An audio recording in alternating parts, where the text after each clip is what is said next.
Are your kitchen and bathroom way overdue for a remodel? Well, I got the guy for you. Call John Sellers at First Response Contracting, 484-256-7136. Both residential and commercial services, and he's licensed and insured. Call him at 484-256-7136. First Response Contracting. Hello, this is Brad Weisman. You're listening to Real Estate and You. We are back for a special edition. I'm talking a really, really special edition. I got a guy. He's not just any guy. He is one of the top guys in real estate. He just happens to be the president of Keller Williams Inc.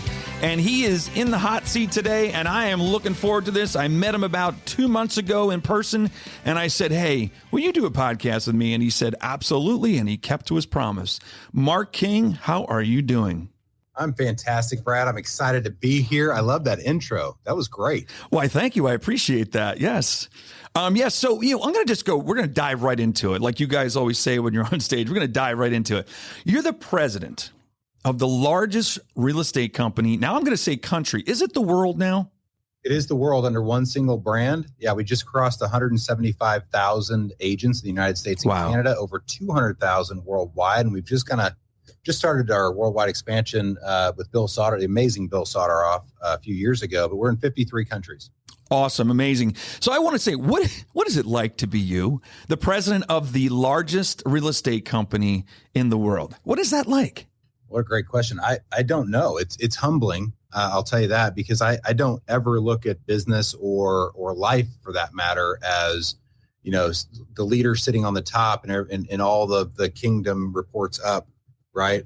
We actually look at it in reverse. And this is a trait that Gary Keller shares. And I think it's a trait that a lot of our former leaders share, and that is Mo Anderson, et cetera.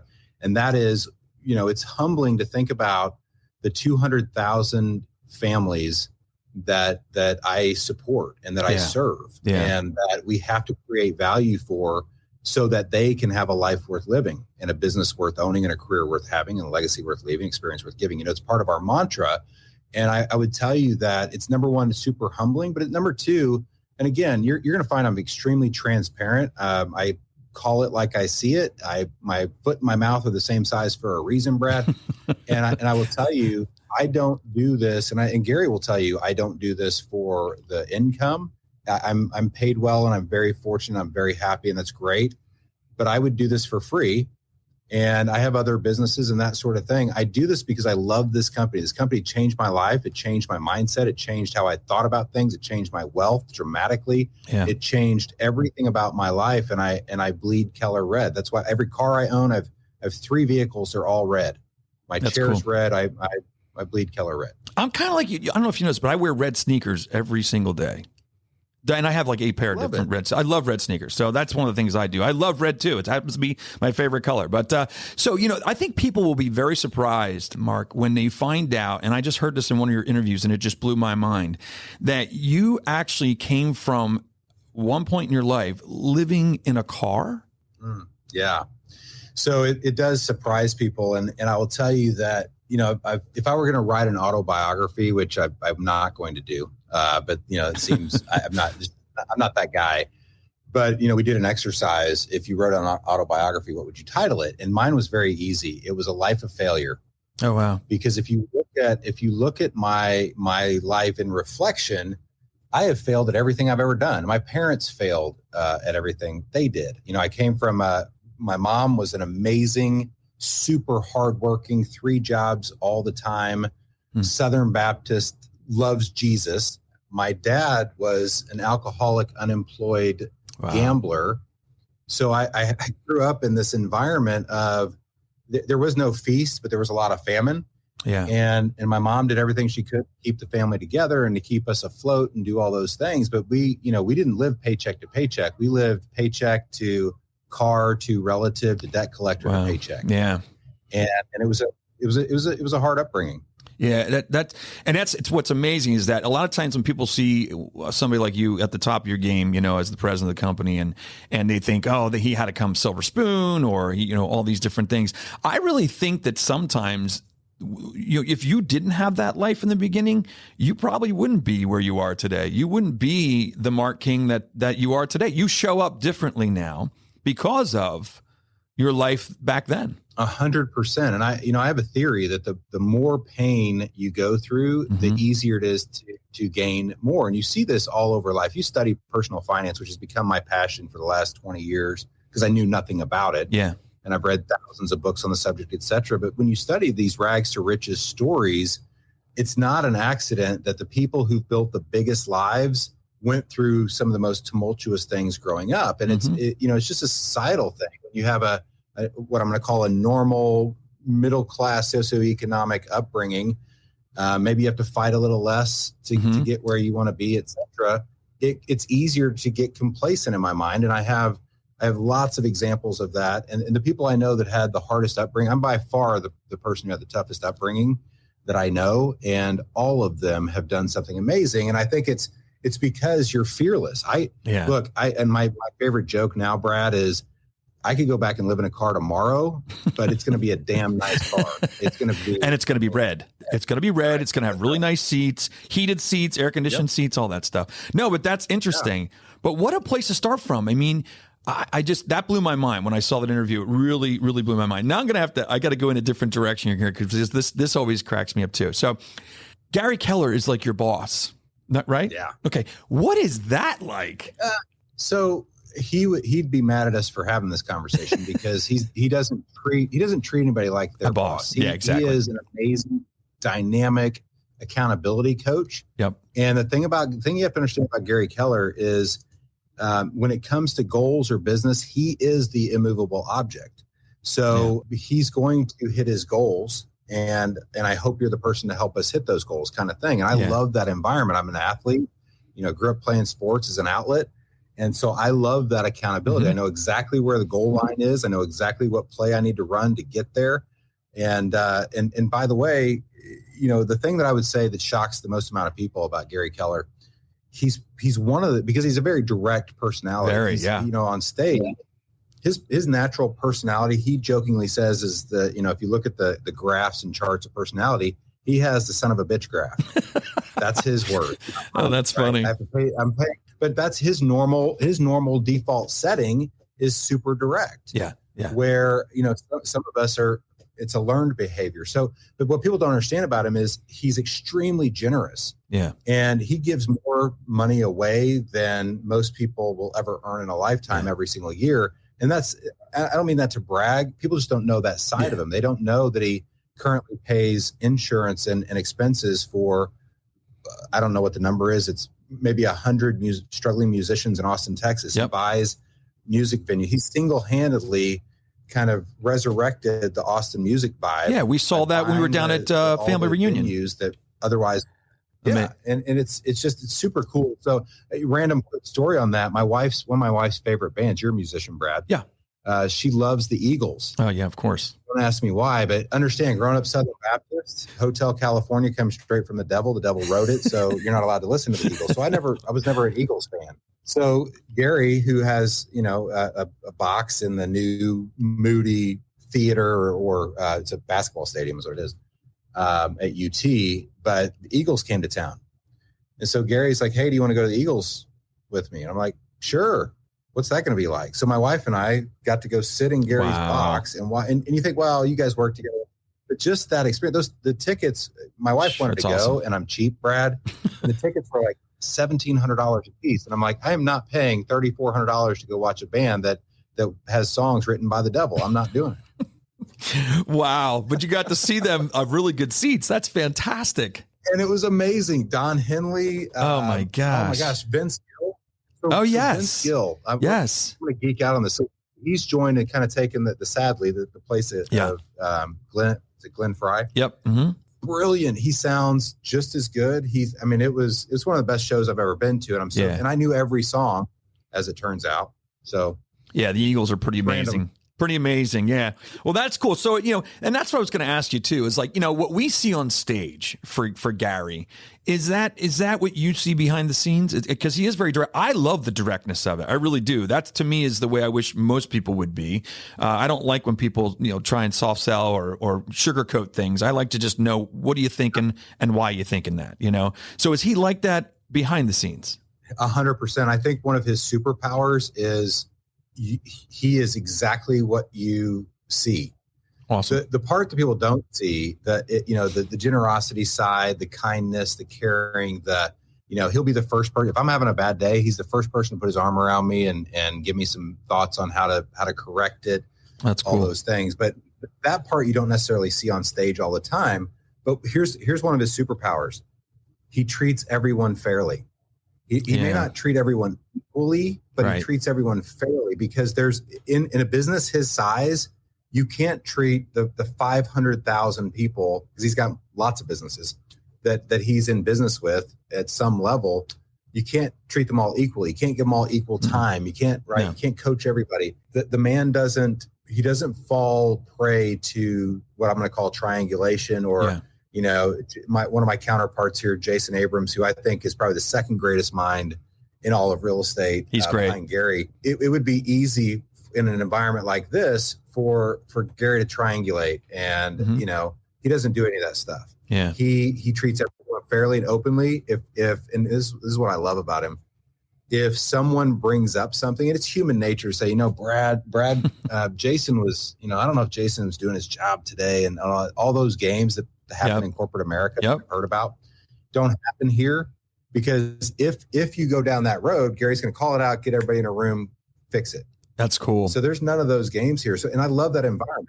Yeah. Yeah. I'm reading a book right now called Fierce Conversations. I'm sure you probably have read it. That book there is really good.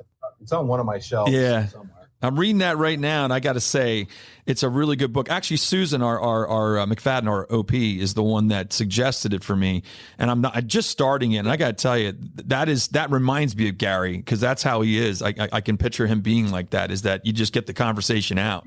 Well, you're exactly right, and the fundamental theme, I think, Susan Scott there is the relationship is the conversation. Yeah, and exactly. You can, you can't build a great relationship with one conversation, but you can destroy one. Oh, and absolutely. If there's anything, being in these roles, there's a lot of challenges. I mean, let's face it, we're in a highly litigious industry with 200,000 human beings and 53 countries, 815 offices. There's 32 regions. There's a lot going on. Yeah. And I've seen Gary Keller navigate, and he's teaching me the same, through conversation, through the CV process, career visioning, and getting to know people and getting to the heart of things. And the man will stop everything he's doing and spend an hour with you to get to the heart of the issue. And in that conversation, build a relationship. It's awesome. He's very relational. Yeah, that's cool. And well, that's why he is where he is, obviously. So, one of the things I heard too, which is pretty interesting, was that your first experience in real estate investing didn't go so well. Oh my gosh, no! Which is kind of funny. So here's a book for you that Gary just gave us, and that was the Innovation Stack. Oh, if you haven't read it, it's actually I listened to it, so it's to me there's some comedy there. It's entertaining to listen to, but it's a great point. But I'll give you the nuts and bolts of it. Yeah, and that is the innovation is never someone has this amazing idea and they just go put all the systems in place and suddenly they create Google and they innovate the industry. Right. Innovation happens much more innocently than that. And we see it in real estate all the time, especially investing. So here's an example. When I started in this business, the top producer in my market was a $10 million agent. Oh my gosh. That was the top producer. Think about how far we've come. Yeah, that's crazy. And I wanted to, his name was Brad Korn. And he, ironically, my first recruit to Keller Williams later. But what I did is I started copying what he did, which exposed all the problems that he must have been facing that we don't talk about. Right. Then I figured out how to solve those problems, which led to bigger success, which led to bigger problems. And inside of 3 years, I was the number one agent in the board. Wow. I didn't realize at the time, but I was innovating there. And, I sold 245 houses in 2008, which today with the monsters in this business isn't, that's not a big number, but that was a huge number in 2008. Heck yeah, definitely. So it was number 67 in the industry, number 16 in Keller Williams. Not that I was paying attention, but it was all based on that. So my first experience, and this is why you have to fail and you have to face challenges to get through those to learn to grow. So my very first, the short version, I was working in corporate America for Sprint, And I loved the company, hated the environment. Yeah. And so I wanted to get out of corporate America. I some seminar, not Carlton Sheets, but similar, came to Kansas City, and I showed up late, left early, but I decided that day my passive income is going to be more than my bills, and therefore I could do whatever I want to do. And so I rushed out and put together a group of 3 other buddies, and I had $4,000 cash. I'll never forget. So we put $16,000 total down, and we paid a little bit too much, and the house was on a little bit too far the wrong side of town, and we put a little bit too much money into fixing it up, and we spent a little bit too long to get the work. This sounds like not good. Yeah. So long story short is, and then we were gonna sell it ourselves because I didn't know the value of a real estate agent in that moment yet, and so because we didn't hire a professional, we sold it for a little bit too little. End of the story is we lost all of our money. Oh gosh. And I looked at it as I just had a $4,000 Harvard education on what not to do. The other 3 gentlemen in this story have never, to my knowledge, and I know all of them today, have never bought another investment property. I have bought millions and millions and millions of dollars worth of investment property because of what I learned there. Absolutely. Just different mindset. Well, and it's funny. Some learn from failure. Some learn from going to college. It just depends. And a lot of times in my life, I never went to college. I went into real estate right at 21 years old. And oh my gosh, have I failed? Many, many, many times I've failed. But I don't want to stop failing, because if I stop failing, that means that I'm not doing anything. I'm in my comfort zone, and I don't want to live in my comfort zone.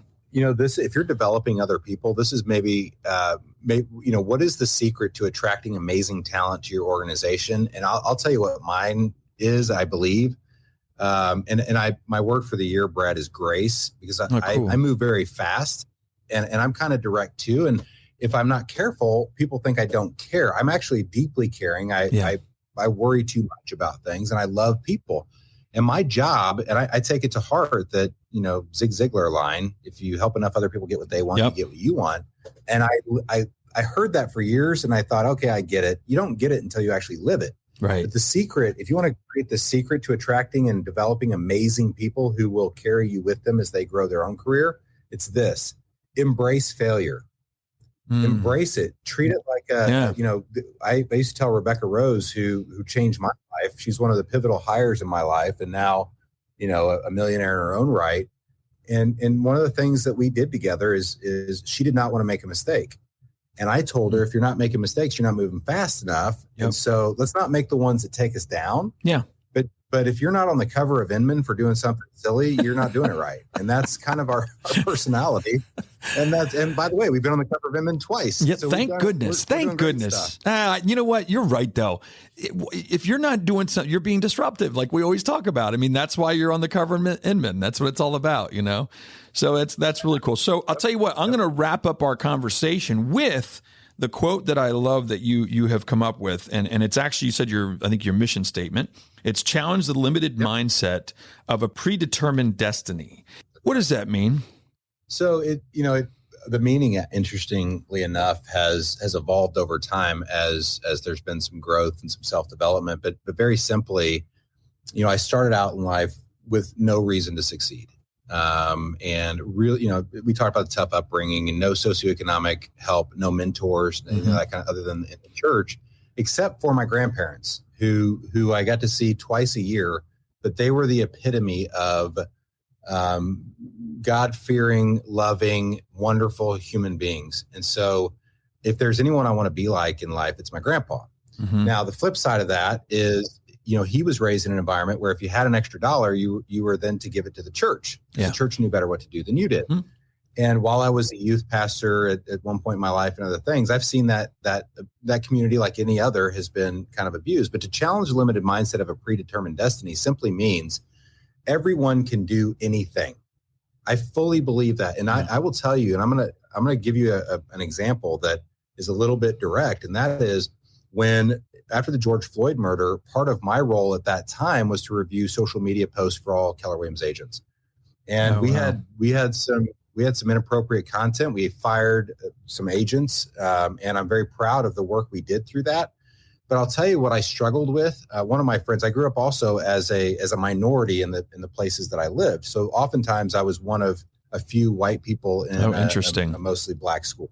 And I will tell you that one of my friends that I went to high school with ended up playing for the Denver Broncos. And so I called him. By the way, his family was upper middle class. His dad was an engineer. They kind of took me in their house and fed me growing up and all those things. So I always looked at them as socioeconomically ahead of me. And so when all this stuff came out, the one thing that I had a hard time understanding was this idea of white privilege, Brad. Yeah. Because I thought, you don't know me. You don't know what I've been through. You don't know, the miscarriages that my wife and I have had. You don't know all the pain and suffering to get through. He's a great friend. And he said, Mark, here's what you got to understand. He said, because of the color of your skin, nobody knows what you've been through. All we do know, and I got it in that instant, Brad. He said, if you walk into a bank, people think you own it or you work there.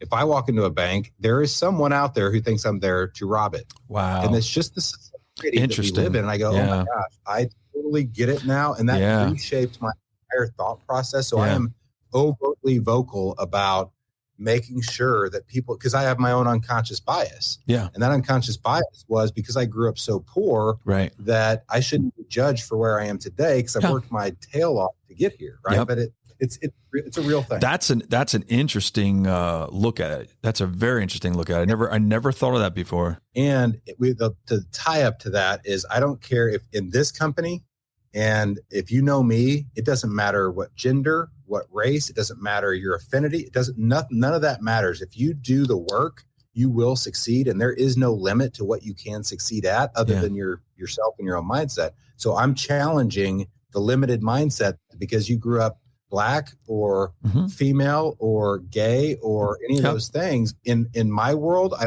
love you the same. Come on, let's go to work. Let's change lives together. And that's really what that's about.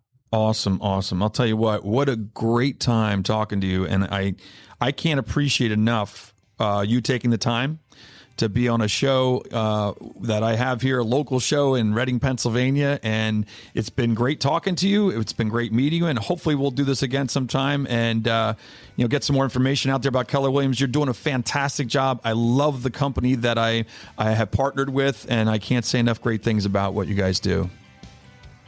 Well, you're very kind. I appreciate you having me. I'd love to come back anytime, and it won't be local for long if it's as good as what you did today. So I appreciate you, Brad. Let me know how I can help. All right. Thanks, man. Sounds good. Thank you. See you. Bye. All right. There we go. We had the big guy, the president of Keller Williams was just on, Marc King. And what a great conversation. I had so much fun, and I look forward to him coming back again sometime soon. So there you have it. We'll see you next week. Thank you so much.